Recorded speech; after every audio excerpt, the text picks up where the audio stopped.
Friends welcome to XL குரு தமிழ்.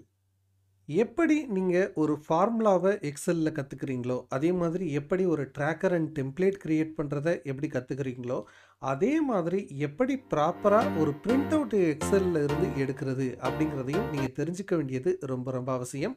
அப்போ தான் நீங்கள் கஷ்டப்பட்டு க்ரியேட் பண்ண ஒர்க்கை ப்ராப்பராக பார்த்தீங்கன்னா அவுட்புட்டாக பிரிண்ட் அவுட் எடுக்க முடியும். ஸோ நிறைய பேர் இந்த இடத்துல தான் ஸ்ட்ரகிள் ஆகுறாங்க. பட் நீங்கள் நினைக்கிற மாதிரி இந்த பிரிண்டிங் செட்டப் அப்படிங்கிறது ரொம்ப ரொம்ப ஒரு கஷ்டமான வேலையெல்லாம் கிடையாது.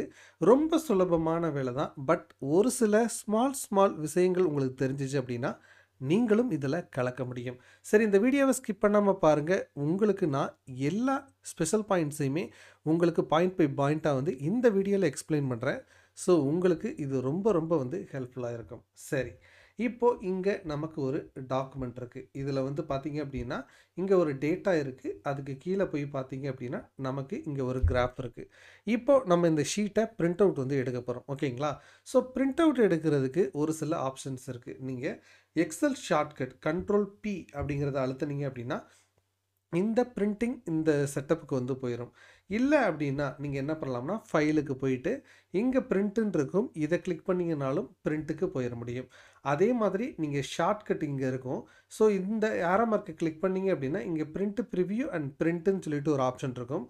இதை எனேபிள் பண்ணிக்கிட்டீங்க அப்படின்னா உங்களுக்கு இந்த இடத்துல பார்த்தீங்க அப்படின்னா இந்த இடத்துல பார்த்தீங்க அப்படின்னா உங்களுக்கு இந்த ஷார்ட்கட்டும் கிரியேட் ஆயிரும். ஸோ இதை கிளிக் பண்ணியும் நீங்கள் இந்த பிரிண்டிங் அப்படிங்கிற இந்த ஆப்ஷனுக்கு நேவிகேட் பண்ணி வர முடியும். சரி, இப்போ பாருங்கள், நம்ம நார்மலாக Ctrl+P அப்படிங்கிறத அழுத்தி பிரிண்ட் பண்ணலாம். இப்போ பாருங்கள், இந்த டேட்டா கரெக்டாக பார்த்தீங்கன்னா இருக்குது. பட் இங்கே பாருங்கள், இந்த கிராஃப் ஃபுல்லாக பிரிண்ட் ஆகலை. அதே மாதிரி இங்கே பார்த்தீங்க அப்படின்னா பேஜ் 2 பேஜாக இருக்குது. இப்போது இதை நீங்கள் ஜஸ்ட்டு ஏரோ மார்க் அப்படி கிளிக் பண்ணிங்க அப்படின்னா செகண்ட் பேஜில் இந்த டேட்டா பாதி கிராப் ஆகி இங்கே இருக்குது. இப்போது நீங்கள் இப்படி ப்ரிவ்யூ பார்த்தீங்கன்னா இப்படி ஷோ ஆகுது. இதை நீங்கள் பிரிண்ட் அவுட் எடுத்தீங்க அப்படின்னா இந்த ப்ரிவ்யூவில் எப்படி ஷோ ஆகுதோ எக்ஸாக்டாக அப்படி தான் உங்களுக்கு பிரிண்ட் அவுட்டும் வரும். ஓகேங்களா? ஸோ எப்போவுமே மேண்டட்ரியாக நீங்கள் ஒரு பிரிண்ட் அவுட் எடுக்க போகிறீங்க அப்படின்னா இந்த ப்ரிவ்யூவில் எப்படி காட்டுது, கரெக்டாக காட்டுதா அப்படிங்கிறத ஃபஸ்ட்டு மேக் ஷூர் பண்ணிக்கோங்க.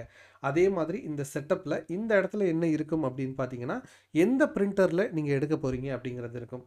நெக்ஸ்ட்டு பார்த்தீங்கன்னா எந்த ஷீட்டை நீங்கள் பிரிண்ட் எடுக்க போகிறீங்க, அதே மாதிரி எத்தனை காப்பீஸ் எடுக்க போகிறீங்க அப்படிங்கிறது இந்த இடத்துல இருக்கும். அதாவது நீங்கள் மல்டிபிள் பேஜஸ் இருந்துச்சு அப்படின்னா எனக்கு ஃபஸ்ட்டு பேஜிலேருந்து ஒரு 5th பேஜ் வரைக்கும் எடுக்கணும்னா அந்த செட்டிங்ஸை இங்கே கொடுக்க முடியும். அதே மாதிரி எல்லா சேஞ்சஸுமே பார்த்தீங்கன்னா இந்த இடத்துல இருக்குது. பட் நீங்கள் முக்கியமாக இந்த பிரிண்டிங்கில் ஒரு சில விஷயங்கள் மட்டும்தான் தெரிஞ்சு வச்சுருக்கிறது ரொம்ப ரொம்ப முக்கியம். அது என்ன அப்படின்னா இந்த இடத்துல ஓரியன்டேஷன் அப்படின்னு இருக்குது பார்த்தீங்களா? இதை கிளிக் பண்ணீங்க அப்படின்னா உங்களுக்கு 2 டைப் ஆஃப் ஓரியன்டேஷன் வரும். ஒன்று போர்ட்ரேட்டு, இன்னொன்று லேண்ட்ஸ்கேப். இப்போ பாருங்கள், இப்போ இருக்கிறது பார்த்தீங்கன்னா போர்ட்ரேட்டில் இருக்குது. இப்போ நான் லேண்ட்ஸ்கேப்பில் மாற்றினேன் அப்படின்னா இது அப்படியே மாறிடும். பாருங்கள், ஸோ இப்படியே மாறினதை நீங்கள் பார்க்க முடியும். பட் இப்போ இந்த இஷ்யூ ரிசால்வ் ஆச்சா அப்படின்னு கேட்டிங்கன்னா இல்லை. ஸோ இப்போவும் 2 பேஜில் தான் இருக்குது. ஸோ இப்போ மறுபடியும் இதை நம்ம போர்ட்ரேட்டுக்கு கன்வெர்ட் பண்ணிடலாம். நெக்ஸ்ட்டு என்ன அப்படின்னா பேஜ் அது என்ன சைஸில் பார்த்தீங்கன்னா நீங்கள் பேப்பரை இன்புட் கொடுக்க போகிறீங்க. ஃபார் எக்ஸாம்பிள் உங்கள்கிட்ட A2 பேப்பர் இருக்கலாம், A3 சைஸ் பேப்பர் இருக்கலாம், A4 சைஸ் இருக்கலாம். இப்போ ஜெராக்ஸ் கடைக்குன்னு போனீங்க அப்படின்னா A4 சைஸ் தான் காமனாக கிடைக்கும். ஸோ அது A4ல் இருக்குது. அதே மாதிரி முக்கியமான ஒரு விஷயம் என்னென்னா மார்ஜின் அப்படின்னா என்னென்னா இந்த ஸ்பேஸ் இருக்குது பார்த்தீங்களா, இந்த டேட்டாக்கு எவ்வளவு ஸ்பேஸ் கொடுக்கணும் அப்படிங்கிறது தான் இந்த மார்ஜின் செட்டப் அப்படிங்கிறது. இதை எப்படி யூஸ் பண்ணுறது அப்படிங்கிறதையும் நான் இப்போ உங்களுக்கு சொல்லிக் கொடுக்குறேன். சரி, இப்போது பாருங்கள், நமக்கு மற்றது எல்லாமே கரெக்டாக இருக்குது. இப்போ மார்ஜினை கிளிக் பண்ணலாம். இப்போ இதில் உங்களுக்கு இந்த மாதிரி உங்களுக்கு ஒரு பேஜில் அடக்கமாகிறது இப்படி எக்ஸ்ட்ரா போகுது அப்படின்னா நீங்கள் ஃபஸ்ட்டு என்ன பண்ணலாம் அப்படின்னா நேரோ அப்படிங்கிறத வச்சுட்டு ட்ரை பண்ணலாம். இப்போ பார்த்தீங்க அப்படின்னா இந்த மார்ஜின் சைஸ் பார்த்தீங்கன்னா ரெடியூஸ் ஆனதை நீங்கள் பார்த்துருக்கலாம்.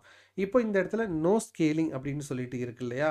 இப்போது உங்களுக்கு ஒரே பேஜுக்கு உள்ளே வரணும் அப்படின்னா நீங்கள் ஃபிட் ஷீட் ஆன் 1 பேஜ் அப்படிங்கிறத கிளிக் பண்ணிங்கன்னா போதும். உங்களுக்கு அந்த 1 பேஜில் இருக்கக்கூடிய டேட்டா எல்லாமே இந்த ஒரு ஷீட்டுக்குள்ளேயே அடக்கமாயிரும்.